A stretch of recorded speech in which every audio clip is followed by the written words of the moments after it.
your late season, you guys won 8 in a row, or 7 in a row. You could win 8 in a row.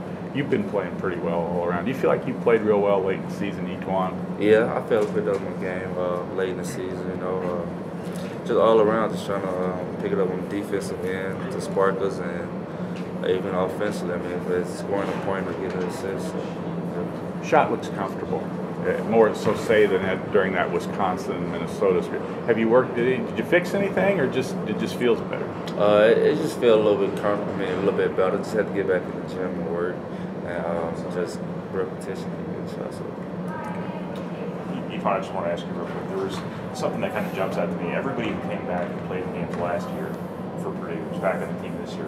It seems like they've gotten significantly better. Is there anything about Purdue's program you think that it kind of, I don't want to say encouraged improvement, obviously everybody does, but why is it Purdue players? I think it's just the hard work in the off time. I mean, in the summertime and the off season. I mean, this summer especially, tried to keep it instilled in everyone that we stay in the gym and shoot. One of the older guys grabbed one of the younger guys and work on that game, and that was just one of the things. Has it almost kind of become an environmental thing now where the older guys in the program kind of pass it down to the younger guys? Yeah, I think that's what it is. And each year, I think each class just keep trying to get better and keep telling the other guys to stay in the gym and work. It just seems like Purdue has a pretty good basketball culture right now in terms of guys getting better. It really hasn't mattered the last couple of years who the players have been. Purdue's still been successful. You feel like everything's kind of rolling right now? Yeah, I feel that way, and I mean, we got a bright future. And I think as long as guys keep working hard, they can go as far as they want. Equan, you were obviously a little bit busy after the game, but DJ and Ryan combined for 16 rebounds. And just how solid has their play been, besides their shooting, especially during this run? It's been definitely huge, like you said. They had 16 rebounds, Ryan and DJ, and that kind of won the game for us. I was rebounding them, getting extra possessions, and that was huge. Point blank, how big is this game Saturday? I mean, it's huge. I mean, because ain't no telling what Wisconsin and Ohio State going to do. So we just got to go take care of business and hope for the best. Even if they don't win, I mean, we still playing for NCAA tournament seat. So we still trying to win. All years, Juwan and Equan have been constants. As Coach told us this morning, they kind of have the right of first refusal. The ball's going to go through them. But this 7-game streak, you, Ryan, Kelsey, Lou, have really, I think, elevated your games. Would you say that, I mean, you don't like to heap praise on yourself, but is that a huge reason, that they've gotten that support they need? Is that why you're in the position you're in? Yeah, I think so. I mean, collectively, right? Yeah, a different game is going to be different for each player. I mean, last game they had Tisdale guard me for a little bit and sagged off to guard Juwan, just kind of left me open for some shots. So, and then like the other game, Lewis was getting to the basket versus Michigan State, had 16, 17 points or something like that. So I think it just depends on the team we're playing. And of course, it's always going to go through Equan and Juwan, the seniors, the leaders in this team, and they're pretty good too. So when you got that going on, it's easy to get some open looks for us, and we got to be ready to knock down shots and make big plays.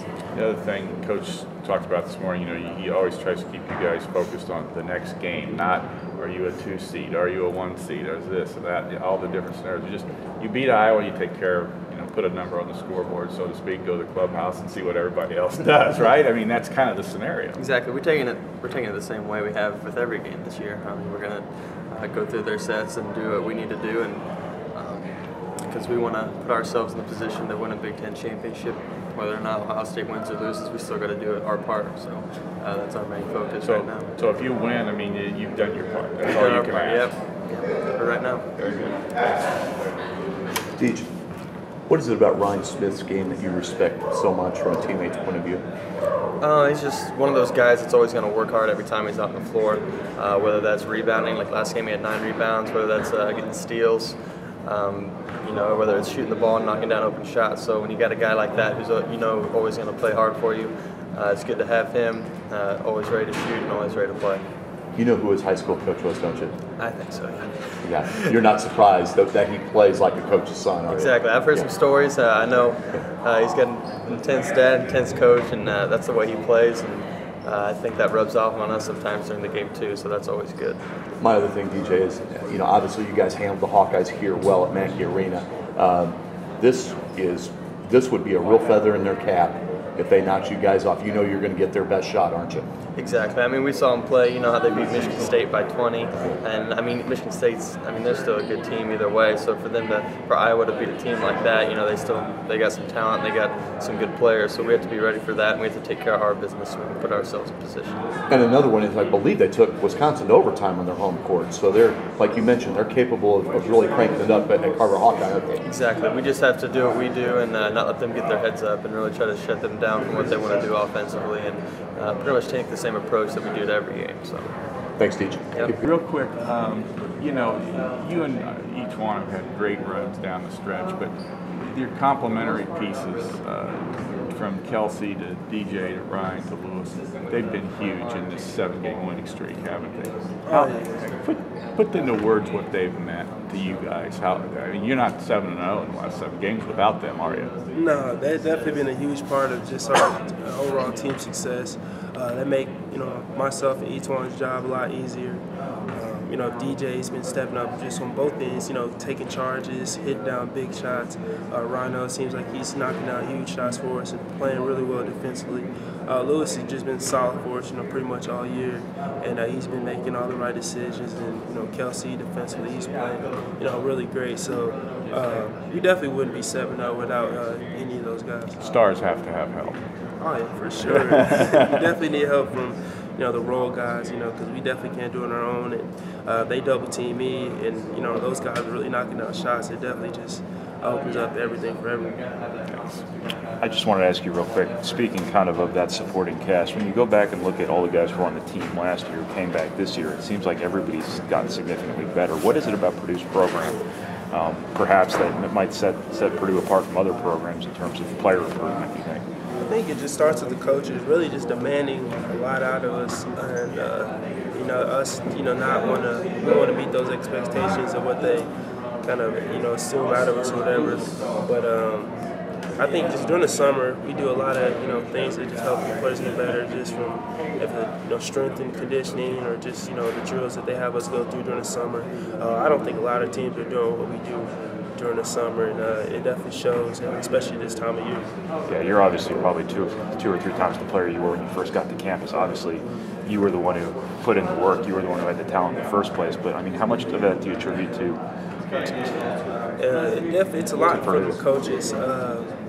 Obviously it does still hang on the individual, but for the guys that really put you through those workouts, and I think you also have to credit just the coaches when they're recruiting. I think it starts then. They always seem like they're recruiting hardworking guys that really complement Purdue's program. Thanks. Juwan, Iowa, I know you handled them here pretty well at Mackey Arena.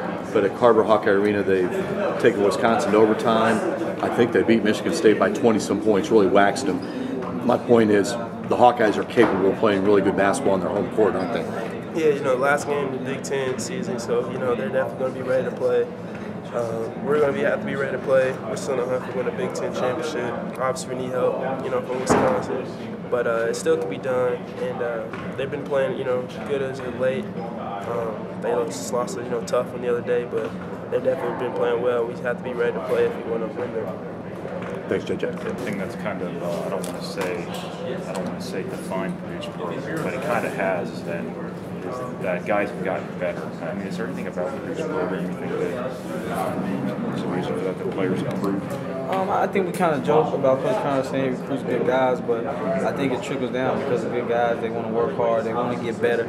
I think with our upperclassmen, from the Kramers to Keaton to now with Juwan, and I think when you look at us, you see everybody works on their game constantly, no matter how much pressure Juwan, each one gets there and working on their game. They're trying to help the young guys work out, and guys want to steadily improve because they want to help this team win. You can say that stuff about a lot of schools. Everybody's working hard this summer, but it just seems like they might not necessarily get the results that Purdue gets. Is there anything maybe that sets Purdue apart? Excuse me. I don't know. That's hard to say. Like you said, everybody works on the game. I just think I think it's confidence too, and I mean, I don't think a lot of coaches tell kids stories, but like Coach Payne always tells you, be ready for your opportunity when it knocks. And I think it's been shown over the years with John Hart, other guys, Ryan, just stepping in when people didn't expect them to, and they really took advantage of opportunities. So it really shows guys, if you work on your game and you make improvements, that coach will play you. Yeah, how much of it too is that when the program wins, people are obviously a lot more willing to accept roles, than they would be if the team were losing. Maybe they'd be a little more self. The fact that he's had so much success on the floor now, is it easier for guys to accept roles? Like you said, I think that's the greatest thing about it here, because if you're losing, some guys trying to do. Well, I would say look out for themselves more individually, because some teams they look at like, well, we're going to lose, so as long as I get my stats here, then I'm fine, and people notice me and just say he's on a bad team. But I think that's everybody is winning, and you've seen other guys have success, and not just two players. That's really what's made people step into their roles, because they know on any given night their number could be called to step up. Thanks a lot, Lewis. Appreciate it. The supporting cast has stepped up late in the season. Do you agree with me? I agree 100% with that. I think the main guy, the third guy who has jump-started our team a little bit, especially to start off our winning streak now, is Lewis Jackson. I think that he's just been tremendous. Taking care of the ball, getting to the rim, opening things up for everyone else, and he's been real special for us. 9 rebounds. Did you ever get 9 rebounds in high school? I don't know if I got 9 rebounds combined my whole career. It doesn't seem like. No, but rebounding's pretty funny. I think you can crash the boards every single time, and it just doesn't go your way. But fortunately on Tuesday night they came into my arms and came into my reach, and I luckily grabbed them, and it was fun to look at the box score after the game and see that number in there for me, and it was definitely something to build off of. But that's huge. I mean, little numbers like that's not a little number, but a number like that, you add up all the categories of the box score, that leads to victories, doesn't it? Absolutely. I think when you contribute to the game in any way you can, I think all of us, all the guys on the team do that.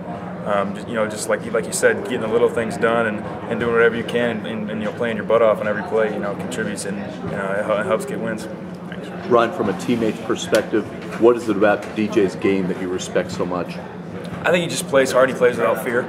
I think if he misses, 10 in a row, he's going to go out there and shoot the next one when he's open. And I think that helps us out a lot. I think he stretches out the defense, and when we play 3 guards, DJ, and Juwan, that other big man on the defensive end's got to chase DJ around, and it's not an easy task for a bigger guy. It's a big understatement, but I know you guys handled Iowa pretty good here, but they're a team on their home court. They've taken Wisconsin overtime. They've just plowed Michigan State. They're capable of having big performances on their court, aren't they? Absolutely. They're a very dangerous team, very talented team. Bryce Cartwright's a great leader for them, great point guard. And they got some seniors on that team that are going to want to win. And it's going to be definitely a tough test for us to go up there and get a victory.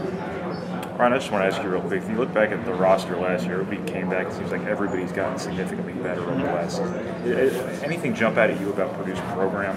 Obviously, it's up to the individual players, but what is it about Purdue players that kind of promotes that improvement? Catalyzes it? Yeah, you know what? I think it just all comes down to our coaching staff. I think they do a great job of never being satisfied. They could have taken a look at our season last year and said, oh, we made the Sweet 16. We want to share the Big Ten title. We won however many games. We'll be all right next year. We don't have to. But you know what? They definitely stay on us, and know that the sky's the limit with us. We can do whatever we want as long as we put our minds to it and work hard. Yeah. Now in the off season, there's obviously only so many things the coaches can make you do. Right.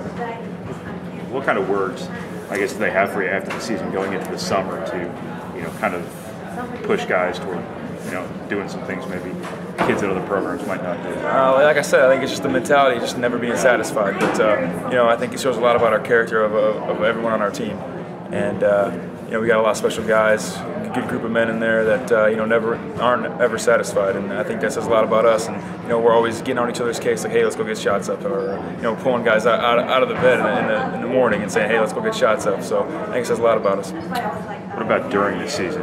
Anything about your guys' practices? Because you also see guys get better through the course of seasons. A lot of that is health, a lot of that's experience, but it seems like maybe there's some skill work in season involved in your practices too that might help? Yeah, definitely. But you know, it also goes along with the defense we play, and I think us putting pressure on the ball and working on our pressure and working on our defense and rotations, that's going to get guys better offensively.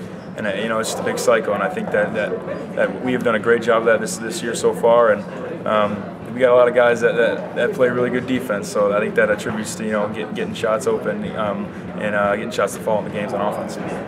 Good. Ryan, I just one more thing. There's obviously now a lot of outside chatter with BYU's situation that you guys might have a chance, if you play well enough, to get a #1 seed. Obviously, the Wisconsin-Ohio State game looming on Sunday, which could or could not affect. How much of a challenge is it, Ryan, is just for the Boilermakers to think about the Hawkeyes and the Hawkeyes alone? You know what? It's a little bit difficult. It is, but you know, when you look at the bigger picture and the bigger scheme of things, you gotta look at you know, just what you have to do as a team, and we gotta focus on one game, one more game only, and then after that we'll worry about whatever needs to happen. But you know, I think we put ourselves in a great position so far with this winning streak that we had, and we just gotta top it off with a win at Iowa. So hopefully the critics or whoever it is, they like what we got here. Cool. Thanks, Ryan. Appreciate it.